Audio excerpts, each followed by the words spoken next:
Témoignage 40 jours au ciel. Seneca Sodi partie 9. L'entrée dans la cité céleste et l'accueil par le Seigneur Jésus-Christ. Le soleil se couchait lorsque Sénéca entra. J'étais alors à genoux, en prière. Lorsque j'ouvris les yeux, il se tenait debout à côté de moi. Je te salue à nouveau, mon fils. La bénédiction de Dieu est sur toi. Nous allons pouvoir poursuivre le récit. Ce qu'il fit. Nous étions près de la grande porte. Chacun des nouveaux arrivants était à la fois émerveillé et anxieux. Quand nous étions sur terre, nous avions tellement entendu parler de la sainte cité, de ses nombreuses demeures, de ses rues pavées d'or, de ses portes de perles, et de sa lumière transparente que ne donnent ni le soleil ni la lune. Nous ressentions tous un intense désir d'entrer. Mais ce que nous attendions le plus impatiemment était de voir celui qu'aimaient nos âmes, celui par qui nous avions été rachetés et dont le sang nous avait purifiés de nos péchés.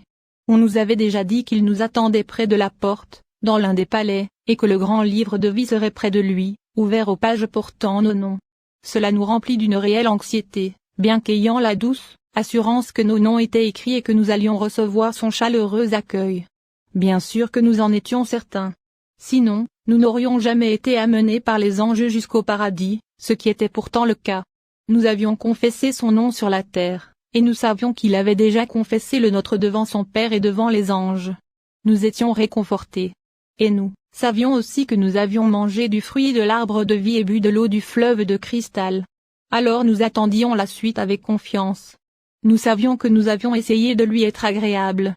Nous avions conscience que tous nos péchés avaient été pardonnés et que nos robes avaient été lavées et blanchies, et cela nous apportait maintenant une consolation supplémentaire. Nous sentîmes que nous allions sans tarder nous tenir devant le juge de toute la terre. La parole de Dieu nous apporta une assurance plus grande encore. Elle dit en effet, « Heureux ceux qui lavent leurs robes, afin d'avoir droit à l'arbre de vie, et d'entrer par les portes de la ville. » Apocalypse 22h14. Oh oui, vraiment. Quel réconfort c'était d'avoir cette certitude. Car si nous avions eu droit à l'arbre de vie et aux fruits qui nous avaient été offerts par la main d'un ancien, et si Abraham lui-même nous avait rafraîchis et immortalisés avec l'eau du fleuve dont la source est près du trône de Dieu, alors l'ange à la porte n'allait pas maintenant nous empêcher d'entrer. Ma mère s'approcha. Elle avait été jusque-là très occupée à converser avec d'autres. Elle me rassura, « Tu ne dois pas avoir peur, Sénéca. » J'ai ressenti moi-même beaucoup de joie à ce sujet. Il y a bien des années, je passais près d'ici au moment où l'ange écrivait les noms de ceux qui étaient nés de nouveau. Et j'ai vu qu'il écrivait ton nom. Alors, je lui ai demandé de qui il s'agissait. Il a appelé un autre ange qui arrivait tout juste d'un endroit de la terre où avait lieu un grand réveil religieux et où se déroulait un conflit spirituel. Il lui a demandé s'il pouvait préciser qui étaient ceux dont les noms venaient d'être cités. Je me trouvais parmi eux il y a encore bien peu de temps. A-t-il répondu ? Il a fait une description si minutieuse que j'ai eu la certitude absolue qu'il s'agissait bien de toi. Et j'ai vu inscrit d'autres noms de personnes du même endroit. Ma veille maison. Ta veille, maison. Son souvenir m'est cher maintenant que j'y pense.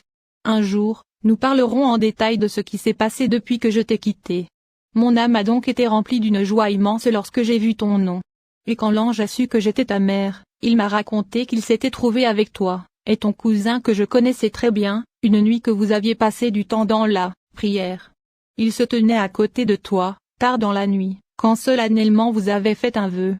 Et vous avez promis fidélité à Dieu, ainsi que l'un à l'égard de l'autre. Alors un ange est allé réveiller ton père, qui dormait dans une autre pièce, afin qu'il puisse entendre votre serment.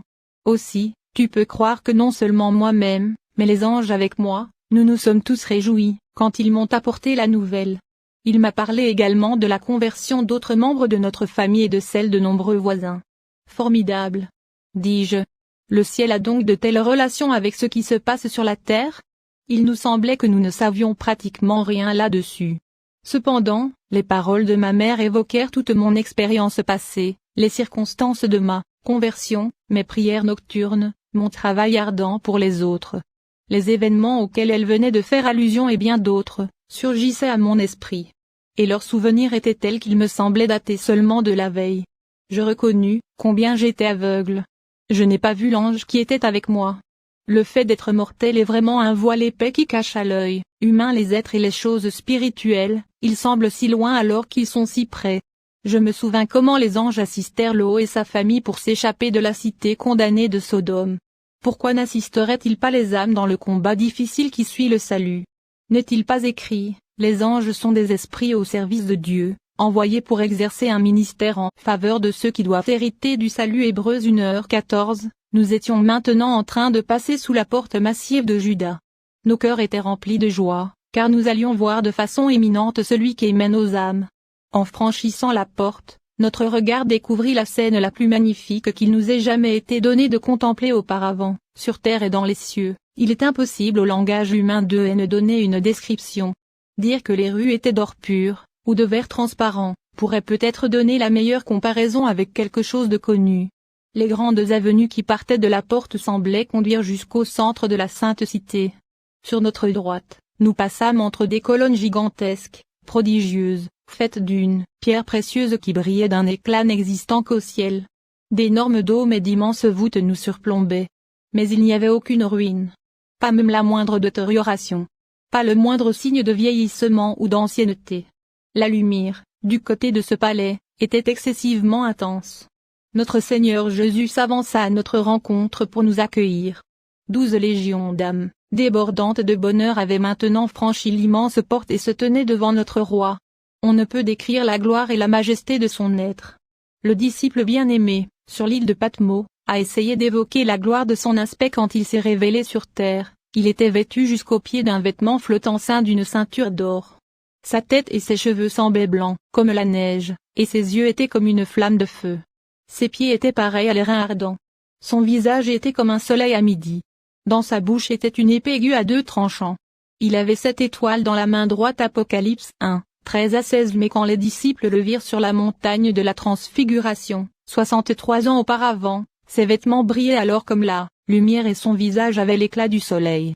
Sur terre, on l'appelait le plus beau et le plus aimable parmi 10 000. Mais maintenant, exalté dans le ciel.